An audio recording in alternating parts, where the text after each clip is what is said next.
श्री कृष्ण गोविंद हरे मुरारी हे नाथ नारायण वासुदेव, हे नाथ नारायण वासुदेव।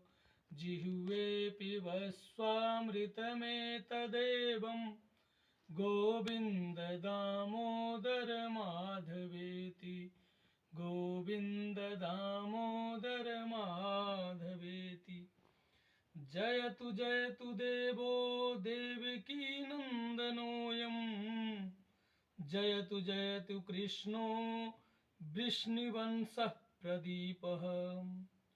जयतु जयतु मेघश्यामलः कोमलांगो, जयतु जयतु पृथ्वी भारनाशो मुकुंदः। अथ कार्तिक माहात्म्य 35वां अध्याय। अब कार्तिक माहात्म्य जो है,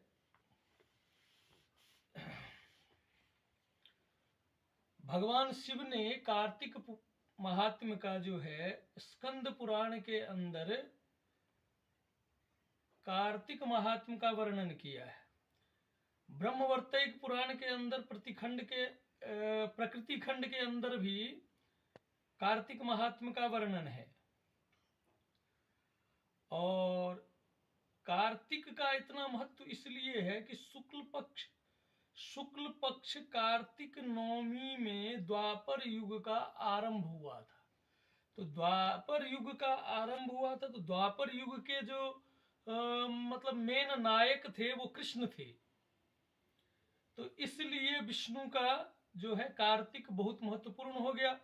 और कार्तिक नवमी में शुक्ल पक्ष की नवमी से लेके एकादशी पर्यंत जो है दान पुण्य के लिए भी बहुत उत्तम माना गया है। और एकादश शालिग्राम, अब लीजिए कि शालिग्राम जो है, शालिग्राम की उत्पत्ति कहाँ से हुई है। शालिग्राम जी की उत्पत्ति जो है, उत्पत्ति के कारण जो है वो वृंदा, शंखचूड़ और जलंधर का कहानी जो है, कथा जो है वो आपको बहन जी ने पीछे वर्णन किया होगा। तो वृंदा के श्राप से विष्णु भगवान शालिग्राम के यानी कि शिला के रूप में शिला का रूप धारण कर लिए। तो शिला का रूप जो धारण किए तो वो शालिग्राम कहलाए। जैसे कि नर्मदेश्वर नदी के अंदर से जो भी शिला निकलता है वो महादेव का ही रूप होता है, नर्मदेश्वर महादेव का रूप होता है। वैसे ही जो गंडक नदी है, गंडक नदी कुछ हिस्सा गंडक नदी का जो है वो बिहार के अंदर पड़ता है और कुछ हिस्सा जो है वो नेपाल के अंदर चला जाता है। तो उस गंडक नदी से जो शिला निकलता है वो शालिग्राम के ही रूप होते हैं। और शालिग्राम का महत्व कितना है, शालिग्राम विष्णु भगवान का महत्व तो है ही, क्योंकि जो है लोकपालक है विष्णु भगवान। तो शालिग्राम के शिला का जो महत्व है वो मैं आपको बताता हूँ, कुछ प्रकाश डाल देता हूँ, फिर कथा पे आ जाएंगे। शालिग्राम जी के स्नान किए हुए जल को अपने ऊपर छिड़कने से जितने भी यज्ञ होते हैं उन सारे यज्ञों का जो पुण्य है वो हमें प्राप्त हो जाता है। और दूसरा, शालिग्राम का अभिषेक करने से, शालिग्राम जी के शिला का अभिषेक करने से जो पृथ्वी है, पृथ्वी के प्रदक्षिणा का पूरा ही फल प्राप्त हो जाता है। जो मृत्यु काल में शालिग्राम जी के स्नान किया हुआ चरणामृत हमें मिल जाए तो अगर कितना भी पापी आदमी हो वो पाप मुक्त हो जाता है और विष्णु लोक को प्रस्थान करता है, विष्णु दूत आते हैं उसके लिए। और शालिग्राम के शिला से वास्तु दोष भी नहीं होता घर के अंदर। लेकिन क्या है कि शालिग्राम का पूजन जो है वो एक जगह वर्णन है कि स्त्री को पूजन नहीं करना चाहिए शालिग्राम का, और कभी भी शालिग्राम के ऊपर चावल यानी कि अक्षत नहीं चढ़ाना चाहिए।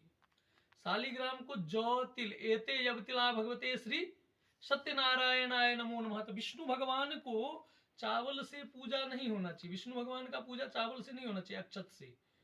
उनका पूजन तिल और जौ से ही होना चाहिए। जैसे हम और भगवान के पूजा में अक्षत का उपयोग करते हैं, वैसे ही इनके पूजा में जौ और तिल का उपयोग करें। अब आते हैं कथा के ऊपर।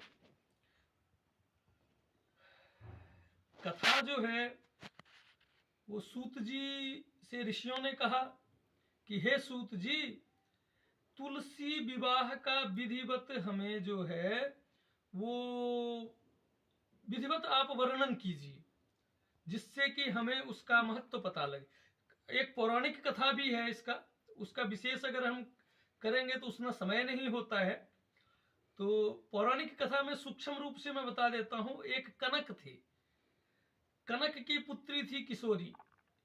किशोरी वैधव्यता को प्राप्त हो गई, तो वैधव्य दोष से मुक्ति पाने के लिए उसने एकादशी यानी द्वादशी युक्त एकादशी में सायं काल में उसने तुलसी जी का विवाह किया, विवाह करवाया, और उससे क्या हुआ कि वैधव्य दोष से मुक्ति पा गई।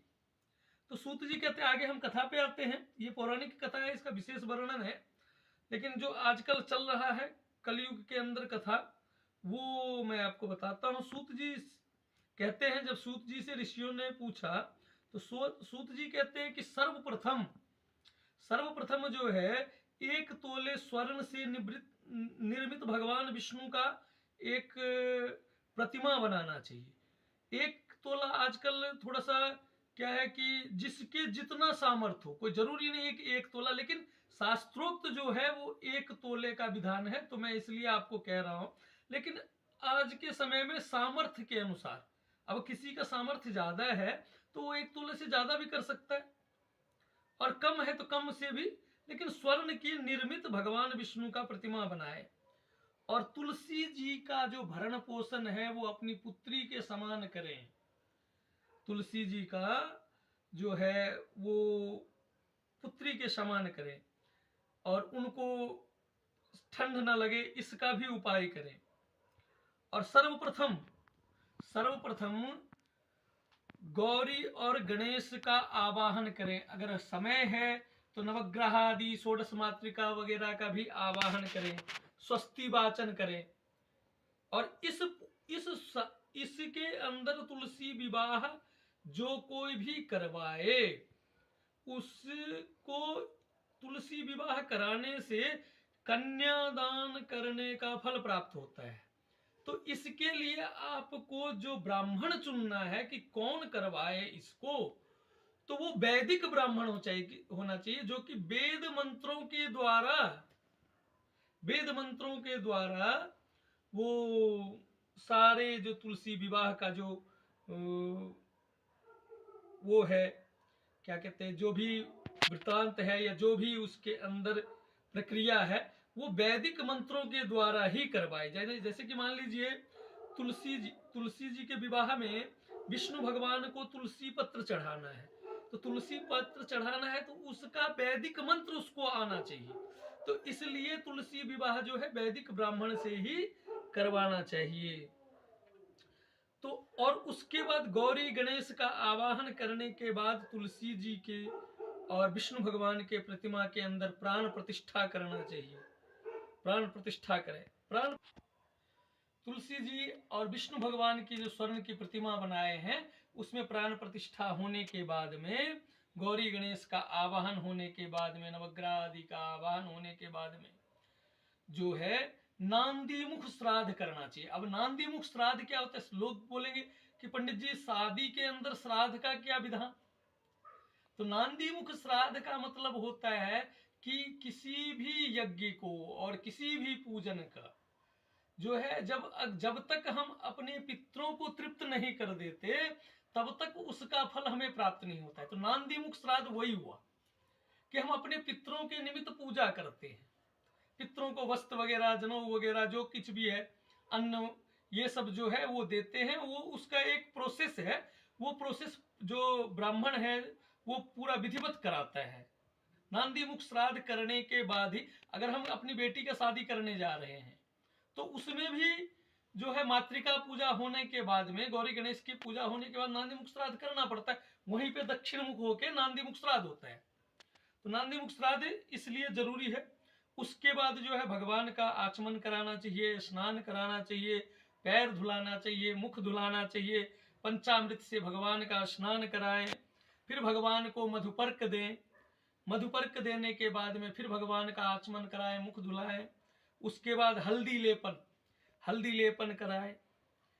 और ये सब जो है अभ्यंग गोधुली बेला में जो हो तो सबसे उत्तम है।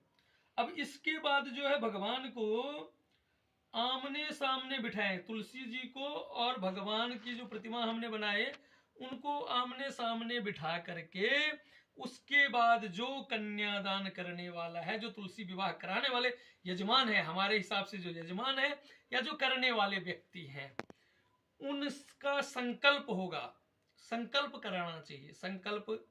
संकल्प और साखोचार, कन्यादान का संकल्प होगा और फिर उसके बाद साखोचार होगा। तो साखोचार के अंदर क्या क्या चीजें होनी चाहिए? साखोचार के अंदर जो करने वाला है, कन्यादान करने वाला है, उसके पिता, पितामह, पर पितामह, वृद्ध पर पितामह और वृद्ध पर पितामह, इन सब का जो है नाम आता है, इनका उच्चारण होता है।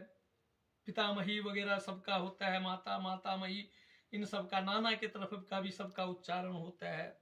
सारे नाम का वर्णन होना चाहिए। उसके बाद जो है साखोचार होने के बाद, कन्यादान का संकल्प होने के बाद जो विवाह की जो सारी पद्धति है, सिंदूर दान हो गया, ठीक है ना, सिंदूर दान भी करना चाहिए, मंगल सूत्र वगैरह जो भी प्रोसेस है, सारे ही प्रोसेस इसके पूरा करना चाहिए। उसके बाद मंगलमय, मंगल की जो ध्वनि है वो होनी चाहिए, मंगल वाद्य वगैरह बजना चाहिए, उत्सव के जैसे माहौल होना चाहिए वहां पे। और उसके बाद जब हो जाए तो रात्रि जागरण करे, ये नहीं कि रात्रि में सो जाए, रात्रि में विष्णु भगवान का स्मरण करना चाहिए, तुलसी माता का स्मरण करना चाहिए। और उसके बाद सुबह जो है, सुबह सूक्ष्म रूप से हवन करें, सूक्ष्म रूप से कम छोटा से छोटा, अगर बड़ा करना चाहे तो बड़ा कर सकते हैं, नहीं तो कम से कम छोटा सा हवन करें। और उस हवन के अंदर कम से कम 108 द्वादश मंत्र का ओम, द्वादश मंत्र कौन सा हुआ? ओम नमो भगवते वासुदेवाय, इस मंत्र का जो है आहुति कम से कम 108 बार पढ़े। और उसके बाद द्वादशी में जो है उनका सब भगवान का जो हमने आवाहन किया है उन सब का विसर्जन करें। विसर्जन करने के बाद में तुलसी जी की विदाई करें। विदाई करने के बाद में जो कुछ भी आपने विदाई में जो भी निमित्त भगवान के लिए वस्त्र वगैरह जो भी है सब कुछ जो है वो किसको दे? तो जो कम से कम वेद पाठी विप्र हो, विप्र किसको कहते हैं? जो वेद पाठी ब्राह्मण होता है उसी को विप्र कहा गया है। तो विप्र को जो आचार्य है उस यज्ञ का, यज्ञ ही हुआ तुलसी विवाह, तो उस यज्ञ के आचार्य को सब कुछ दे देना चाहिए, दान कर देना चाहिए। और उसके बाद तुलसी जी का विदाई कर देना चाहिए। वो आचार्य को वो तुलसी भी अपनी पुत्री के रूप में देना चाहिए। और वो आचार्य का कर्तव्य है कि उस तुलसी को अपने यहाँ ले जा करके अपने बहू के समान, और जब उनके घर में चले जाए तो उसके हिसाब से उसका सेवा करना चाहिए, उसकी पूजा करना चाहिए, ठीक है। इस तरह से आचार्य को जो है, उसके बाद स्वसंकल्प आचार्य का जो दक्षिणा है वो दक्षिणा देना चाहिए, दक्षिणा का भी संकल्प होना चाहिए। उसके बाद जो आचार्य ने करा, क्योंकि हर आदमी से शुद्ध मंत्र नहीं बोला जाता, तो जो आचार्य ने करा है उसका जो है पुण्य फल वो भी आपको आचार्य जी दान करके जाएंगे, आपको दे के जाएंगे, उसका फल आशीर्वाद लेना चाहिए। फिर उसके बाद जो है द्वादशी को अपना व्रत का पारण करना चाहिए, यानी कि व्रत खोलना चाहिए। व्रत अगर रेवती नक्षत्र का चौथा चरण पड़ जाता है तो चौथा चरण बाद करने के बाद में ही पारण होगा, उससे पहले पारण नहीं होगा, यानी कि व्रत नहीं खुलेगा। चौथे चरण में, रेवती नक्षत्र के चौथे चरण में कभी भी ये इसका वो नहीं करना चाहिए, सारे भगवान का विसर्जन करना चाहिए। उसके बाद आचार्य की विदाई करें। जय श्री कृष्ण, हरे कृष्ण हरे कृष्ण। कृष्णाय वासुदेवाय हरे परमात्मने प्रणतः क्लेशनाशाय गोविंदाय नमो नमः।